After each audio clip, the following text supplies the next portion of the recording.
When most people talk about who benefits most from AI, the conversation focuses on younger workers. The digital natives. The ones who grew up with technology. The ones who adapt quickly and experiment freely. And there is truth in that. Speed and technical fluency are real advantages in some parts of the AI economy. But here is what that conversation consistently misses. There is a different kind of advantage, one that compounds with age. Rather than declining with it, that positions adults over 50 exceptionally well for the specific AI income opportunity we discuss on this channel. It is not technical skill. It is not social media fluency. It is not hustle or energy or bandwidth. It is something quieter. And in the long run, significantly more valuable. The standard narrative about AI and older workers tends to go one of two directions. Either AI is a threat, automating jobs that older workers depend on, or AI is a tool that younger workers will use better, leaving older workers behind in the productivity race. Both of these narratives share a common assumption: that the primary value in an AI-driven economy is technical execution. Who can use the tools fastest? Who can build the most complex systems? Who can iterate and experiment most rapidly? And measured by those criteria, younger workers do have structural advantages. But that is not where the real income opportunity is. For adults over 50 building AI-powered income, the real opportunity is in something else entirely. Here is what 20 or 30 years of working in any field produces. Not just knowledge, not just skills, not just contacts, judgment. The ability to look at a situation, a problem, a proposal, a process, a plan, and know quickly and accurately whether it is going to work. Not because you have read about it. Because you have seen it before. You have seen what happens when it goes right. You have seen what happens when it goes wrong. You have made the mistakes yourself. And you have watched others make them. That accumulated judgment is something AI cannot replicate. Not currently. And not in the near term. Because AI can generate outputs. AI can identify patterns. AI can produce drafts, summaries, analyses. But AI cannot evaluate whether a specific output is right for a specific situation in the way that someone with 25 years of experience in that situation can. In the AI economy, the most valuable function is not generating content. It is directing it, telling AI what to produce, evaluating what it produces, knowing what to keep and what to discard, understanding what the output means for a specific person in a specific context. That function requires judgment. And judgment is built through experience, not through technical training. When you build AI-powered income after 50, you are not competing primarily on technical skill. You are competing on the quality of what you direct AI to produce and the accuracy of your judgment about what your audience needs. Two people can use exactly the same AI tools. One produces content that feels generic and disconnected. The other produces content that feels specific, credible, and trustworthy. The difference is not the tool. It is the judgment being applied to the tool. The person who spent 25 years watching businesses struggle with a specific operational problem produces content about that problem. That feels categorically different from someone who researched it last month. The depth of experience in the content is palpable, even to an audience that cannot articulate why. This is why experience-led AI content outperforms technically sophisticated but experience-thin content in trust-based niches like financial planning, career development, professional skills, and business operations. There is a second quiet advantage worth naming. Adults over 50 building AI income tend to be less distracted by novelty. This sounds like a limitation. It is actually a significant asset. The AI income landscape is constantly producing new tools, new platforms, new strategies, new trends. For someone in their 20s or 30s, the novelty is exciting. Each new development feels like a potential opportunity.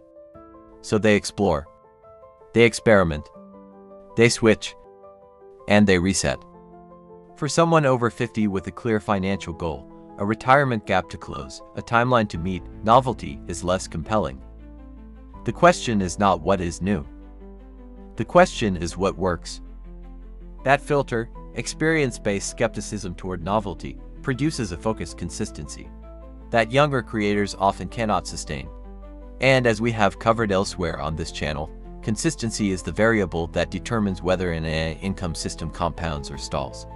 The person who stays focused on one system for 12 months consistently outperforms the person who explored 5 systems across the same period.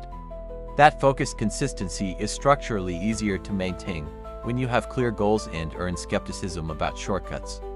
There is a third quiet advantage that rarely gets discussed. Adults over 50 building income in their professional niche are not building an audience of strangers. They have a network. Former colleagues, industry contacts, professional associations, people who know their name and their work. That network does not automatically become an audience, but it gives you a starting point that someone starting from zero does not have. One post on LinkedIn that reaches 200 professional connections generates more relevant engagement than the same post reaching 2,000 random followers. Because the 200 connections know your context. They know your background. They can evaluate your credibility from direct experience. And when they engage, when they comment, share, or reach out, their endorsement carries weight with their networks in a way that a stranger's endorsement does not. The professional network built over 20 or 30 years is a distribution advantage that younger creators simply do not have. Knowing you have these advantages does not automatically activate them. Here is how to use each one deliberately. For earned judgment, be explicit about your experience in your content. Do not just share information. Share what the information means based on what you have seen in practice. In my experience, this is where most people get this wrong. I have seen this pattern in dozens of situations, and here is what it actually means. That contextual framing is what your younger competitors cannot replicate. For filtered focus, choose one system, one platform, one niche, and stay with it longer than feels comfortable. Your instinct to stay focused is an asset. Use it. For professional network, start with the people who already know you. Post in your professional context first. Let your existing credibility do the initial work of building trust. The audience of strangers comes later, built on the foundation of the professionals who already know your work. The narrative that older workers are disadvantaged in the AI economy is based on a narrow definition of value. Technical execution. Speed. Adaptability to novelty. By those measures, younger workers have structural advantages. But income systems built on trust, on specific expertise, on earned credibility, on consistent presence, are built on different measures entirely. Judgment. Focus. Context. Credibility. These are the measures that favor experience. And experience is one thing that only gets stronger with time. If this reframed how you are thinking about your own advantages, the next step is understanding what specific knowledge you are best positioned to turn into structured income. The AI Content System Starter Kit walks you through identifying your experience anchor before you create a single piece of content. The link is in the description. And if you want to see what your retirement numbers look like with a modest income system added, the free AI Catch-Up Calculator is also there. The link is in the description. Let us also address a practical question that comes up often. How do you actually communicate your experience-based advantage without sounding like you are bragging or overqualifying yourself? This is a real challenge. Adults over 40 are often trained by professional culture to understate rather than overstate their expertise. To let the work speak for itself. To avoid the kind of self-promotional language that feels uncomfortable and unprofessional. The answer is not to abandon that instinct. It is to channel it in a specific direction.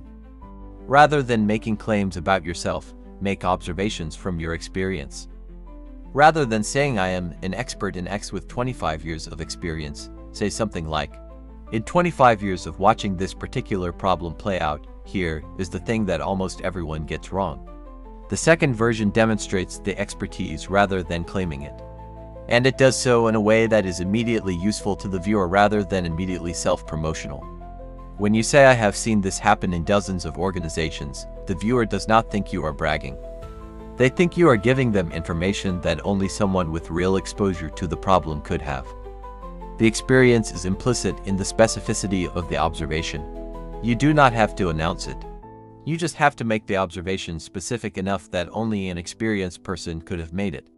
This is actually more powerful than a direct claim of expertise. because the viewer arrives at the conclusion themselves. They read your specific observation and think this person clearly knows what they are talking about. That conclusion, arrived at independently, builds more trust than any claim you could make about your own credentials. The practical technique is simple. Before you publish any piece of content, read through it and ask, does this contain at least one specific observation that only someone with my background would make? If yes, the expertise is present. If no, you are probably still in the generic range and need to add one more specific detail from your direct experience. Your advantages are real. You do not need to announce them, you just need to let them show in the specificity of what you produce.